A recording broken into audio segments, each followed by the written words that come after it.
let's say, fight team access at the fight pit. What the fuck is the fight pit? What is the fight pit? Mexico claims that they have no idea that Fyre Festival is a thing. They said Fyre Festival 2 does not exist. So apparently Billy McFarland has responded to this. I'd like to find the original. Do they link? Does fucking Loudwire, I've never heard of this website, does Loudwire do any journalistic responsibility and like link the original article at least? Mexico says Fyre Fest 2 does not exist after tickets go on sale. Okay. Speaking of The Guardian, okay, that's at least a real publication. Alarms over the legit... What the fuck is this? I turn off ad blocker for 2 seconds and we're just bombarded with nonsense. When tickets for second Fyre Festival went on sale this week, there was just one concrete detail. It would take place on this island, a tropical island off Cancun, Mexico. But the festival seems to be repeating its own history as an improvised disaster after the local government in the isle denied knowing anything about it. We have no knowledge of this event nor contact with any person or company about it from the tourism directory of that island, told The Guardian. For us, this is an event that does not exist. All right, so then Billy McFarland apparently replied. He says he has spoken with the Minister of Tourism, also reached out to the hotels that Fyre Festival is listed on their website, and learned that neither of them have been contacted about the festival. It's 2 months away! He then added, I think they just thought we would announce it and see if it got traction, and then ask for the permits halfway down the path. It's a bit of a naive way to think. This event is not going to happen. There are red flags all over the place, commented Garza, who then cited that the festival website offers coordinates for the event that will take you to the ocean in between Cancun and the island when entered into Google Maps. Oh my God. In addition, the local government of Isle whatever, I don't want to butcher it, and I don't know how to pronounce that, issued a public statement through their social medias that no person or company had requested permits for the festival or any other municipal government departments. This comes after the events of the initial Fyre Festival. The concert never even got off the ground at all. In the end, the non-festival amounted to only the now infamous photo of a cheese sandwich presented to the attendees after they got into the island. What Fyre Festival 2 officials and Billy McFarland said. The Guardian came with a rebuttal to the Mexican officials claiming to have no knowledge of the event. We are producing a highly exclusive, boutique, and sustainable experience for Fyre Festival 2 set for May 30th through June 2nd. That was way too late to get permits, you would think, right? Fyre Festival 2 has secured top-tier private venues and hotels in partnership with our local allies who have established communities with the corresponding authorities to ensure full compliance of flawless execution.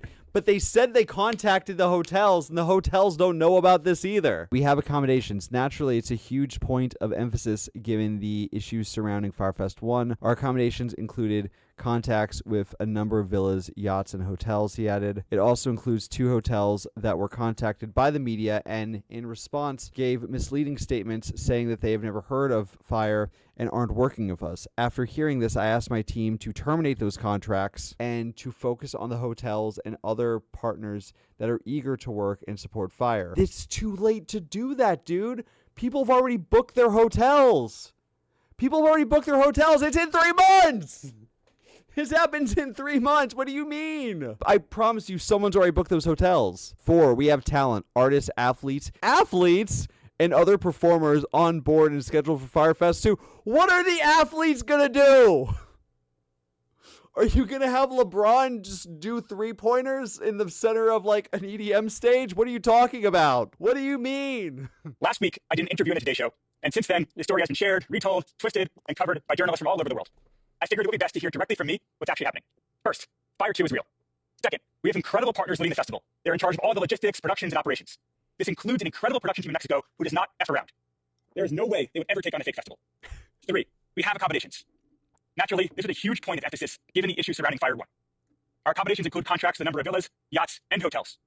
This also includes 2 hotels who were contacted by the media and in response gave misleading statements saying they never heard of Fyre and they aren't working. This also includes 2 hotels who were contacted by the media and in response gave misleading statements saying they never heard of Fyre and they aren't working with us. After hearing this, I asked my team to terminate those contracts and to focus on the hotels and other partners who are eager to work with and support Fyre. 4, we have talent. Artists, athletes, and other performers are... Okay, real quick, why is he doing this video, like, on his afternoon walk? I don't know, like, wouldn't this make more sense, like, sit down in your office with, I don't know, a ring light and, like, a mic or something, instead of just, I don't know, doing this while you're on your midday jog? This is a weird way to deliver this information. On board and scheduled for Fyre 2. 5, restitution is being paid. Since being released 30 months ago, I've made 40 payments to restitution. I've also made it my mission to do more than legally required. Part of this has been giving a large percentage of Fyre 2's budget and profits directly to restitution. 6. My partners and I have remained in communication with local and state government to ensure full compliance and a successful event that benefits the local economy, shares the beauty of the Mexican Caribbean with the world, and helps make right for all the wrongs. 7. Fyre 2 is moving forward, and we are moving forward with full integrity. From now on, updates will come directly from me. I look forward to continuing to work with my great partners to bring the vision of Fyre to life and to help make right for all the wrongs. If anybody wants to join us and help us make history and help show the truth of the vision and the intentions, please DM me. I'm here day and night. Thank you very much, and I look forward to sharing this with the world. Good evening, everybody. Also, why does it sound like AI delivered this to me? Why does it sound like he created an AI clone and that's what delivered this information to me? We need to go back to their website. We need to go back to the Fyre website. I want to check those coordinates. It's the middle of the ocean! Why would this be the coordinates? I mean, it's pretty close to the island, but why would your coordinates be the middle of the ocean? Why would you do that? I mean, it's not the middle of the ocean, I guess, but like it's weird that it's just like in the water, right? Tickets can be purchased exclusively through our official website at tickets.fyre.mx. All ticket packages are limited and expected to sell out quickly. If tickets sell out, our only verified resale partner is soldout.com. Fyre is now responsible for setting their ticket sales. Can we even go to this website? What happens if we come here?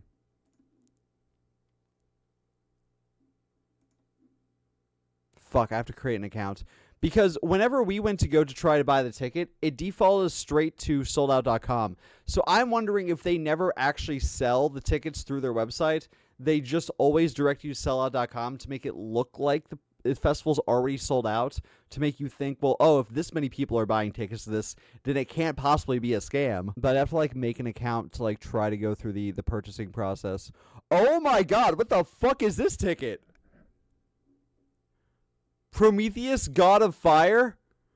Is this $1 million? Am I reading this right? What does this include? Prometheus God of Fire package grants 4 days at Prometheus access to Fyre Festival 2 for 8 people. Okay, so it's for 8 people. Access includes festival grounds, access to the water stage, let's say fight team access at the fight pit. What the fuck is the fight pit? What is the fight pit? A curated itinerary of Fyre experiences.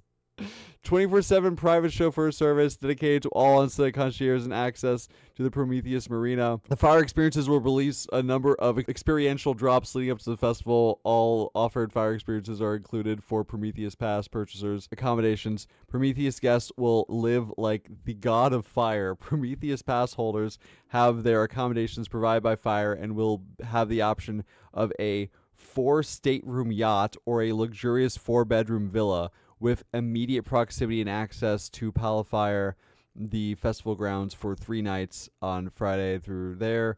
Concierge will reach out, travel. Prometheus pass holders will travel by private air charter on Fyre Air round trip from Miami to Cancun International Airport. Upon arriving, they'll be picked up. Yo, you get to stay on a yacht, you get a flight, but you still have to get to Miami. I think for $1 million, it should be like a flight from wherever you are. That's still more than $125K per person. Okay, all right, yeah, that's still crazy. That's so much more expensive than the next most expensive ticket, which was $25K. Also, it doesn't like mention that alcohol's included, food's included, like you would assume it would be, right? It assumes like it's. Does it say an all-inclusive villa? No, it doesn't. Nothing on here says all-inclusive. What the fuck is the fight pit though? That's the only experience that's in the that's outlined. I want to watch that Good Morning America interview they did about it. Maybe he talks about what the fuck the fight pit is there. Fyre Festival 2 is happening April 25th of 2025, so we're 7.5 months away. We have a private island off the coast of Mexico in the Caribbean. Have the conversations at least begun with any musical acts? We haven't booked any talent for Fyre 2. It's not going to be just music. For example, Karate Combat, we're in talks with them to set up a pit to have like live fights at Fyre Festival 2. Mcfarland. All right, at least we got clarification on what the fight pit is. So it's just going to be a place where you can watch karate fights. Says he's already sold 100 tickets at $500 a piece, and packages will go on sale ranging from $1,400 to $1.1 million. What do you get for $1.1 million? Yeah, so you will be on a boat. You'll be scuba diving with me. You'll be bouncing. You will be on a boat. All I can think about is the It's Always Sunny in Philadelphia, where you're talking about the implications of being on a boat. For $1.1 million, you can't go anywhere, It's like you can't say no because of the implications for $1.1 million. You'll be scuba diving with me. You'll be bouncing around to other islands and other countries on small planes. What? Why? What's happening in those other countries and on those... what? What other countries are you bouncing around to? It's only 3 days. It's like 3 nights, 4 days, 4 days, 3 nights. Like, why would you spend time going away from the festival to go with Billy to another country and another island? What's happening on those islands? You believe someone will pay $1.1 million for a Fyre Festival 2 experience? So we put applications for the $1 million ticket up a few months ago. We had over 100 people apply. I don't know if I believe that, dude. I don't know if I believe that. 100 people, that's enough people to book talent right there. Yeah, I mean, why would you have, if 100 people were applying, why would you limit it? If 100 people want to pay you $1 million to go to the festival, you do it. You can get however many yachts you need. You can get however many villas you need. I feel like you can accommodate at least more than one. I don't know why it's like there's $1 million ticket that we're taking applications for. It's like, what fucking criteria is in the application? It's like, it's a ticket to an experience. I don't know. That right there is like, I don't know, the reddest of flags. I feel like what they'll end up doing is just saying like one of his buddies, like not necessarily like that is his friend, but like someone that he knows, they'll just say was selected for the $1 million ticket to like give validity. It's like, oh, well, this guy who didn't actually pay $1 million, if he's willing to pay $1 million for this festival, it's got to be good. My broke ass can pay $1,500 if this guy's willing to pay $1 million. You know what I mean? I feel like it's that operator kind of is on board, along with hotel and travel partners and ticketing companies. Why do you think those partners agreed to partner with you, given what happened the first time? Fyre 2 really isn't about the past, and it's not really about me. It's about taking the vision, which is strong. Tickets go on sale this morning, just $2,000 in total, ranging in price from $1,400 to $1.1 million. An experience Mcfarland says includes yacht accommodations and access to artists performing, though no artists have been announced yet. So we're going to have artists across electronic, hip-hop, pop, and rock. However, it's not just music. We might have a professional skateboarder do a demonstration. We might have an MMA champion teach you techniques in the morning. And you say we might have. Are any of these for sure haves? Are they booked? So I think what makes Fyre so cool is that we are selling the experience of Fyre. I want to be one of the first festivals that can sell out with no artists. Meritocracy is a lie, dude. The fact that anyone let this dude anywhere close to money ever again is like indicative of the fact that like as long as you're of a certain social standing, you can fail upwards forever. In a just world, this man would be working at Starbucks, and that's like all he would ever do ever again. You know what I mean? Like, it's fucking crazy that this man's allowed to run a grift again. It's cool. It's dope as fuck that he went to jail for 4 years. I love that part of it, and that he has to pay restitutions. But like, why is he ever allowed to work anywhere except for fucking DoorDash ever again? It's crazy to me. Who have them booked? We're announcing the artists over the next few months, so I'm not in charge of booking the talent. Will these be A-list names that are involved? I really hope so, and I expect so from our conversations. But whether Mcfarland will see any of this firsthand, an open question, because part of his penalty restricts his travel. Can you go to Mexico? So I don't know. I have to be okay with mentally. What? He can't leave the country? What about the $1 million ticket?